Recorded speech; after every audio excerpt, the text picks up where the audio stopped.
Здравствуйте! Камыстинская районная библиотека представляет выставку знакомства с детским писателем Адибаем Табылдиевым. Известный казахский поэт, педагог, ученый Адибай Табылдиев родился 2 января 1926 года в колхозе Жанат-Умыс Жамбылской области.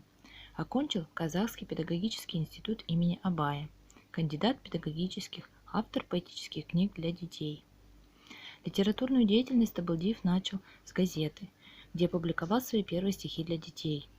Уже в первых стихах Табылдиева для детей проявились такие характерные черты его поэтики, как простота и точность, юмор и лаконизм, умение подчеркнуть главное – дать живой образ. Работая учителем в средней школе, поэт отлично понимал психологию детей, поэтому его стихи не оставляли равнодушных юных читателей.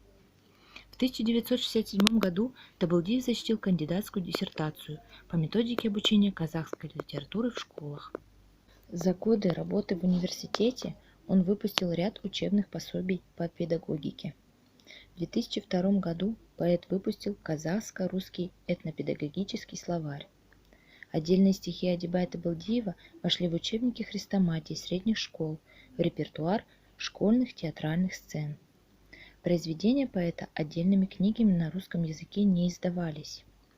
Известный методист и трудолюбивый исследователь достойно вложил труды в создание научных концепций по казахской этнопедагогике. Его научные и методические труды практикуются в школах и высших учебных заведениях. Ученым-педагогам написано более 400 статей по методике преподавания и энциклопедических статей на научные темы. Стихи и рассказы детского поэта-писателя включены в школьную программу начальных классов.